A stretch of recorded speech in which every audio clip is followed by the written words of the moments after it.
converting these.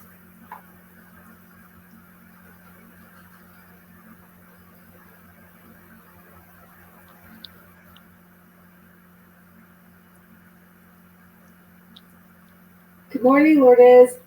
Good morning. How are you? I'm doing so good today. Doing Yeah. great. Well, I got a chance to play pickleball this morning, so that was a lot of fun. Oh, nice. Yeah. Nice. 8 a.m. in the morning. Oh, that's really good. That's a really good time to do it. Is you got to do it early or you got to do it late because, Yeah. especially here in Florida, you don't want to be out in the heat. Like I don't. I know people that run at noon and stuff, and I'm like, I can't do it. Yeah, no. I mean, it was a beautiful morning for it. It was like the temperature was perfect. It was a lot of fun. A lot of fun. Yeah. Oh, very nice, very nice.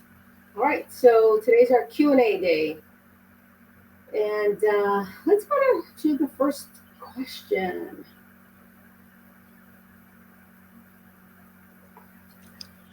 So, how can I get past my husband cheating on me? He's remarried the woman he cheated with, and we have joint custody of our kids and see each other at school functions, which is very awkward. Yeah, I would imagine that would be pretty terrible. Have Yeah. to see somebody.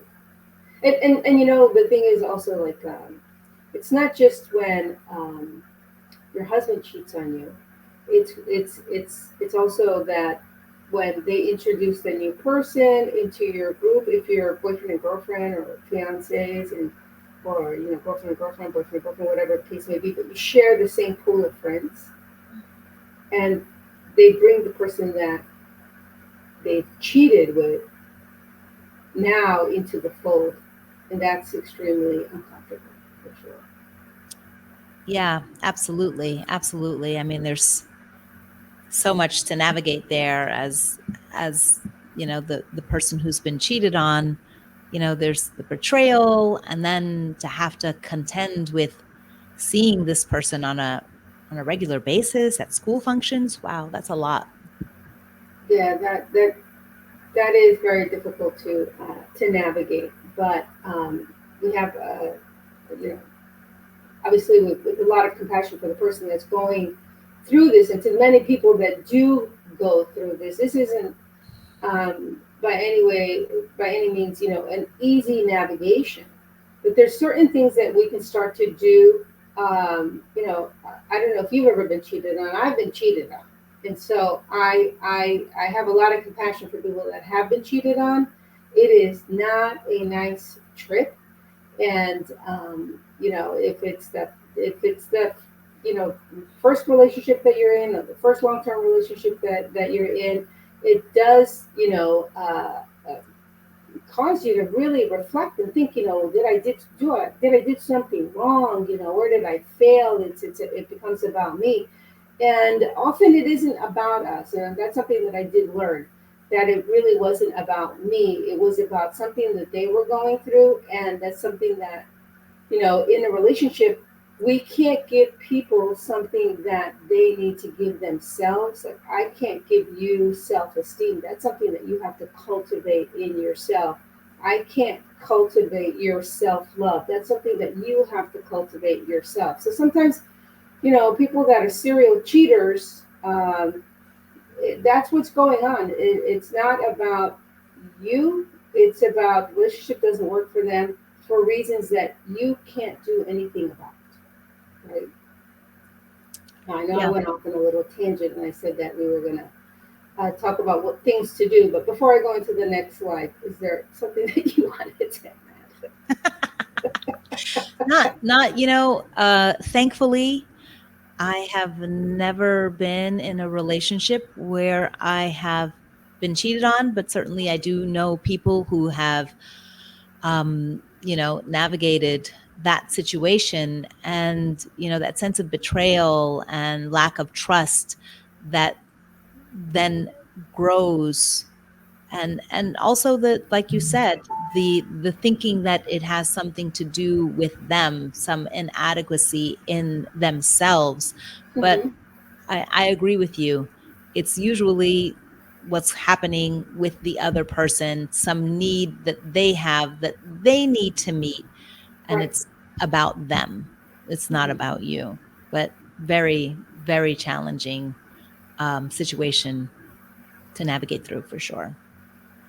So let's look at some of the things that practices to move forward from this betrayal, right? This emotional, I don't want to say heartbreak, but this emotional, I don't know, I arrow think you can that, say heartbreak. I think you can say heartbreak because it is heartbreaking. I yeah, mean, yeah, yeah. it's a Okay, fracture for sure. yeah, and something that we need to definitely heal, and something that we can heal ourselves. And just to go into this, focus on self care, right? Engage in activities that bring you joy and relaxations. For some people, it's pickleball, you know, certain hobbies, like stage acting or or poker. It's one of my hobbies, a very recent hobby. And definitely some mindfulness practices, right? Definitely, you know, walking meditations so that you can you know shift. The worst thing you can do is stay in the same position. Is just to sit and ruminate with these thoughts. So focus on the exercise, the hobbies, and meditation to reduce and the stress and improve your overall well-being. Absolutely. And it's so important to seek support. Oh yeah. Talking to a therapist can provide a really safe space to process your emotions, support groups, in person, online, connect with others who understand what you're going through. And I would say, find someone trusted to share your shame story with, because there's probably a lot of shame that has resulted from being cheated on. Oh yeah, definitely. Shame and humiliation are definitely topics that we'll in another segment we'll definitely talk about, because yeah, there is a lot of shame, and there's definitely a lot of humiliation, especially if that person is in the fold and brings the person they've been cheating with into the fold. That can definitely lead into a lot of humiliation. And also, the practice of forgiveness that you have to engage in order to get beyond the humiliation, to get beyond the shame. That's self forgiveness, because again, we do the forgiveness for ourselves so that we can release the pain, because forgiving releases you from the prison of pain that you're in, right? Um, I lost track where we were. So the set boundaries, right? Yeah. So clearly define what is acceptable in your interactions with your ex-husband. Specifically, we're answering this question where there's kids and there's a lot of interaction because of the kids. And so what you want to do is set expectations, set boundaries with your ex-husband. What's acceptable, not acceptable. I know couples that actually speak to a coach or a therapist so that they can define the boundaries for the best evolution of what's going on for the kids. Because when you get divorced, you're not just dealing with your spouse, your ex-spouse. You have to protect your children and what they're seeing, and so that there's no negative repercussions on the kids and what they think is acceptable and not acceptable. And also not just with the infidelity, but also with it's not okay for either one of the spouses to belittle the other spouse in front of the other children, or when the kids are with you to start belittling the other person. So certain things that need to be definitely defined in boundaries. Yeah, absolutely. Having a conversation, a negotiation about how you're going to handle events and situations that are inevitably going to come up. This way, when it comes up, you know what the expectation is, and you know what the standard of behavior that you've both agreed upon is. And then to the next thing is stay positive for the kids, because as painful as it is for the person going through the betrayal and the divorce, and then another person in the picture, it's so challenging for kids. So it's important as the parent to maintain a calm and positive demeanor during interactions for the sake of the kids.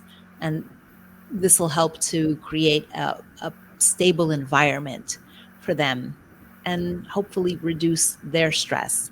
But, we need to be aware and mindful of the fact that this is going to be really challenging for the kids too. Right.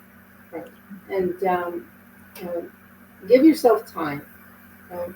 You're going through the breakup. You're going through the shame, the humiliation. You're grieving what you had, and you're also grieving the potential future that you thought that you had.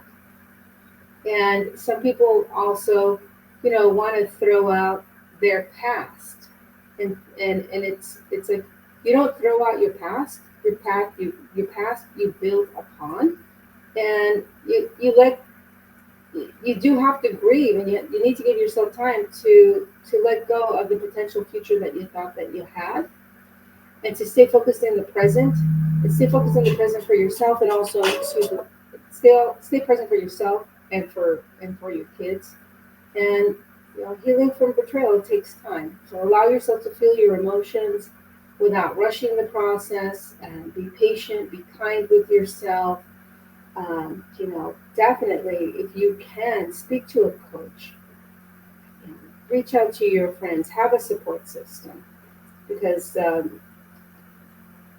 more support you have, the easier it will be for you to navigate through this. It's a crisis. To navigate through the crisis that you're going through. Yeah, and I would also add, we've touched upon this already, but something that I have seen frequently is that self-blame, that blaming themselves for what happened. And, you don't really want to go there. Don't make it your fault. Don't feel like, this was because of me, because it wasn't. It wasn't because of you.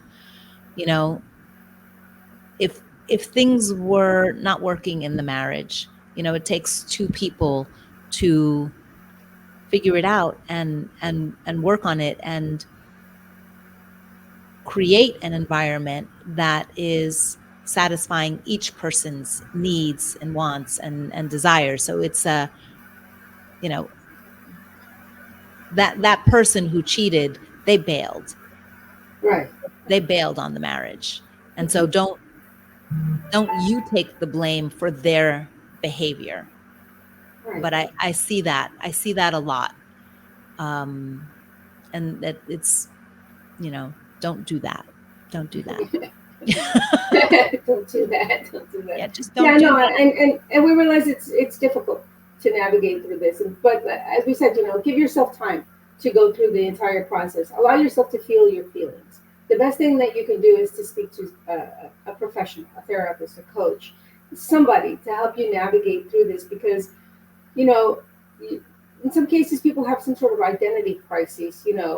Should I change? Who was I? Was I not for them? And we go through this crisis, and it's not so much that you need to change your behavior. Maybe there are some things that you do need to change, but it doesn't mean that you're a bad person because that person cheated on you. So you're not a bad person. You just no longer fit in the scheme of where they think that they're going, and that's something that they have to work on. That's something that they have to navigate through. It's not something that's going to. It's not a reflection on you. Is basically what I'm saying. Mm. Yeah. Well said.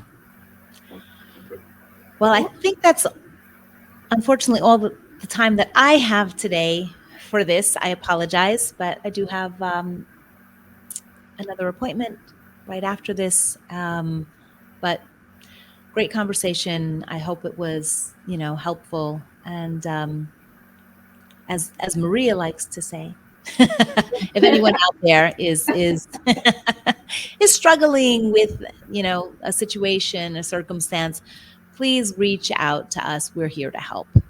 Yes, absolutely. Have a fantastic day, and we will see you on Tuesday.